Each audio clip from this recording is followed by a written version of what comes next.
नमस्कार दोस्तों, स्वागत है आपका हमारे इस चैनल में।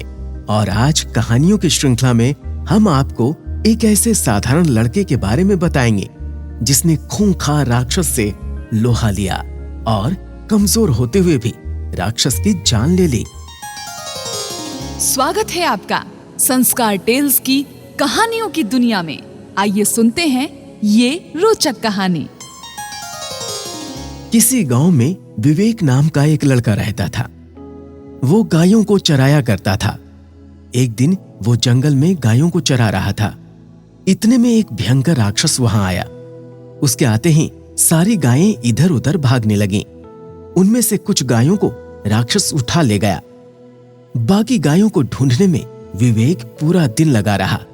शाम को वो भटकते भटकते एक महल के सामने आ गया। उस महल में वही राक्षस रहता था जिसने गायों को उठा लिया था। राक्षस ने उसे देखते ही ठहाके लगाते हुए कहा,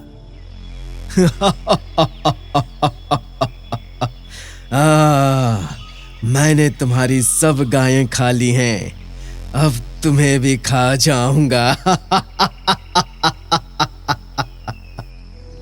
एक पल के लिए तो विवेक डर गया, लेकिन दूसरे ही पल उसने अपने आप को संभालते हुए कहा, क्या तुम पत्थर में से आग निकाल सकते हो? नहीं। विवेक ने जेब में से एक माचिस की तिल्ली निकाली और पत्थर पर घिसकर उसे जला दिया और कहा, देखो, मैं पत्थर में से आग निकाल सकता हूं, तुम कर सकते हो क्या? जंगल में आग की बहुत जरूरत रहती है। ऐसा करो, पत्थर में से आग निकालने की तरकीब मुझे बता दो। अच्छा, बता दूंगा। विवेक रात भर महल में रहा। जब सुबह हुई तो राक्षस ने कहा कि चलो, बरगद का एक पेड़ उखाड़ लाएं। चलो। सुनो, तुम इसे पकड़कर रखो, मैं जड़ उखाड़ता हूं। विवेक ने पेड़ की एक डाल पकड़ ली। जैसे ही राक्षस ने उसे छोड़ा, वो ऊपर को उछली। साथ ही लड़का भी आकाश में दूर तक उछल गया।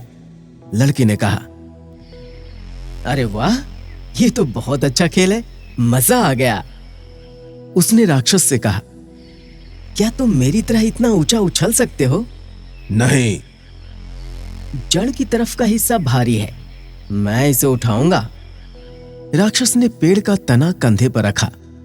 लड़का चुपके से कूदकर पेड़ के खोखले हिस्से में जा बैठा। भारी पेड़ उठाए हुए राक्षस जब अपने महल के दरवाजे पर पहुंचा, तब लड़का जमीन पर खड़ा हो गया।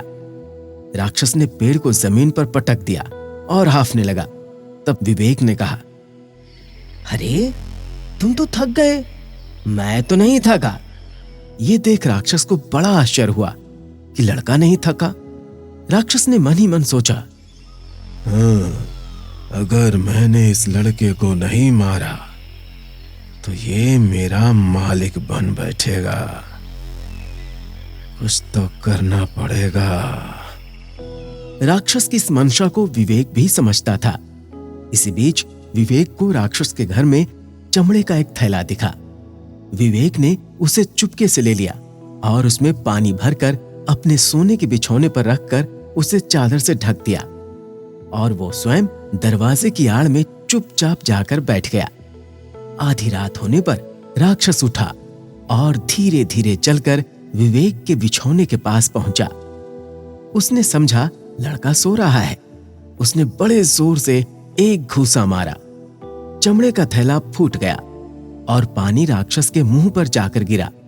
राक्षस ने कहा, आहा, खून ही खून भरा था। हाँ।